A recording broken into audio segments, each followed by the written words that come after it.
Salut tout le monde, ça va? Hoje eu queria contar pra vocês como foi meu casamento aqui, como eu consegui o meu visto pra morar na França e um pouco das papeladas que eu precisei conseguir pra fazer isso. Então, vamos lá?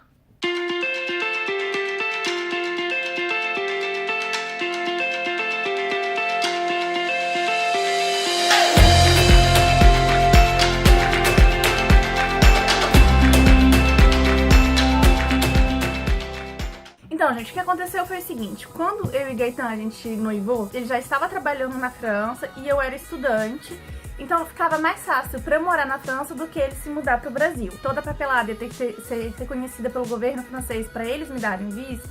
A gente decidiu fazer o casamento na prefeitura da própria França. Assim a gente tinha certeza que tudo ia dar certo. Para poder falar um pouco disso, eu queria explicar antes vários tipos de vistos que a gente pode ter. Todos os brasileiros têm um visto de turismo automático de 90 dias, ou seja, 3 meses. Se você quiser visitar e ficar aqui só passeando a turismo, você tem direito de ficar aqui automaticamente. Você não precisa pedir autorização ou você não precisa ir na embaixada da França. Isso é válido para todos os países da União Europeia. E esse visto, ele te dá direito a ficar aqui, a visitar, a fazer um curso se você quiser, mas não te dá direito de trabalhar.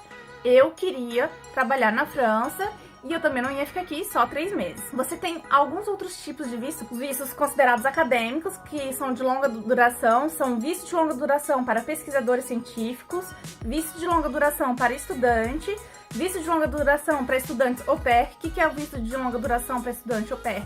São para pessoas que vão cuidar de crianças. Então eles ajudam uma família, eles trabalham para essa família, cuidando da criança dessas famílias. E tem o visto de longa duração para estudante de francês. Aí agora a gente entra na categoria de vistos familiares, né? Que é o visto de longa duração para cônjuge de francês, que é o meu caso. O visto de longa duração para visitante PAX. O que é esse visto? Aqui você tem um visto de união estado, que é o PAX. Você tem vários direitos similares ao visto do casamento, visto para os familiares de todos os casos acima. Ou seja, se não é você, mas é o seu cônjuge, ou a sua mãe, ou o seu pai, que se enquadra no quadro, assim, por exemplo, a sua mãe tem um Pax com francês, ou o seu marido é estudante, ou a sua mulher está trabalhando. São casos onde o cônjuge tem direito, ou familiar, filho, tem direito a acompanhar por isso. Bom, eu já morei aqui na França 2 vezes. Eu já tive o visto de estudante, o que seria o pertinente para mim agora, que me permitiria fazer o que eu quisesse, inclusive trabalhar, seria o de cônjuge, que eu tinha direito por estar casando com Gaetan. E como eu já disse, a gente decidiu fazer o casamento aqui na França para facilitar essa retirada de visto aqui no governo francês. Então, gente, a primeira etapa pra gente poder realizar o casamento na França, o Gaetan foi na prefeitura da cidade dele e a prefeitura passou uma lista de documentos que eles queriam que eu tivesse. Ele também, obviamente, mas a lista era muito maior pra mim porque eu era estrangeira. E por que foi a prefeitura que pediu esses documentos? Aqui na França são as prefeituras que realizam os casamentos. No caso, a prefeitura de Perros-Guirec, que é a cidade natal do Gaetan. E aí o que aconteceu foi o seguinte, como o nosso casamento era internacional, esses papéis foram retirados na França e no Brasil. Aí, uma vez que eu tava com esses documentos em mão, eu fui até a embaixada francesa pedir ajuda pra conseguir retirar esses documentos, porque vários desses documentos eu nem sequer sabia como retirar. Além disso, que é legal de você confirmar, como foi o meu caso, foi porque eu pude ter certeza de qual era o documento brasileiro que tinha correspondência com o que eles queriam. E aí eles têm essa lista padrão, mas assim, existem prefeituras que pedem uma coisa e as outras não, vai depender da prefeitura que você se casar. Uma vez que eu comecei a retirar todos os documentos, eu fui enviando para uma tradutora juramentada para traduzir. Tradutora juramentada é uma tradutora que tem um registro no governo e onde a tradução dela é considerada oficial. E aí eu tirava o documento e ela ia traduzindo. Só que teve uma história muito louca, porque eles me pediram pra fazer um documento em específico que a embaixada não sabia me dizer.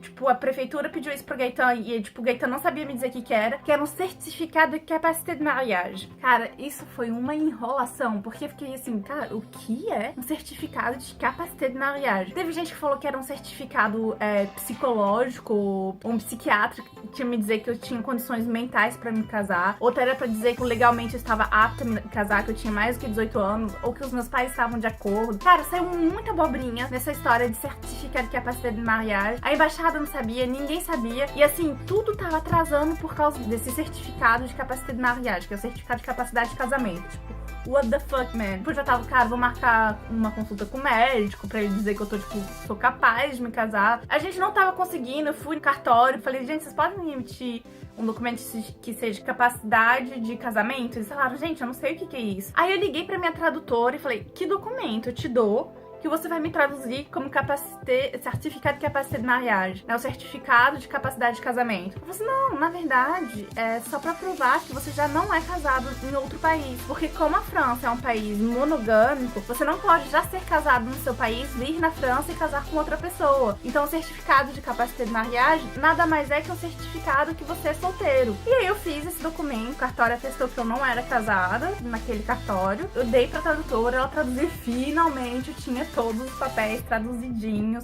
juramentados. A gente enviou o dossiê pra França, o Gaetan mandou os papéis dele também. Foi super em cima da hora. A gente tinha um mês antes do casamento. A gente se casava em janeiro e a gente enviou em dezembro mesmo. Vim pra França, me casei, ó, aqui uma fotinha da cerimônia.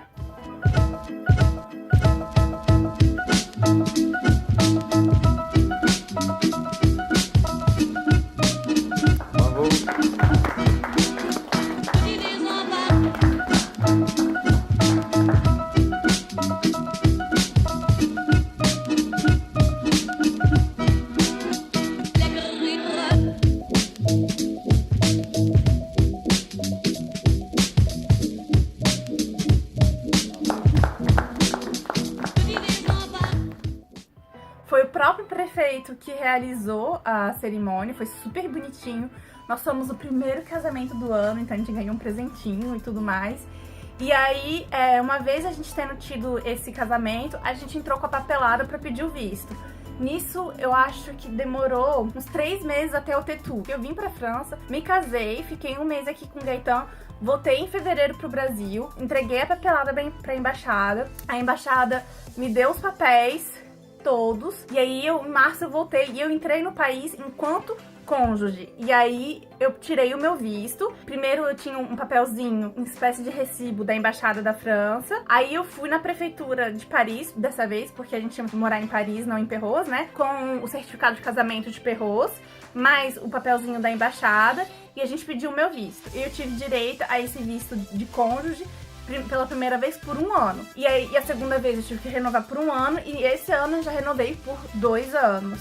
E depois de um certo tempo você pode pedir a cidadania. Agora eu posso trabalhar, eu posso estudar, eu posso morar, eu tenho direito às ajudas sociais e todo o resto. E foi isso, foi uma confusão, mas no final das contas deu tudo certo. Agora vai ser a cada 2 anos, eu tenho que voltar lá com uma pilha de papel para poder renovar meu visto, mas eu tenho direito, a priori, por ser casada com francês. Então tá, gente, espero que vocês tenham gostado. Se vocês tiverem alguma outra dúvida ou se vocês quiserem que eu faça algum vídeo relacionado a isso, vocês me avisam. Beijo, tchau!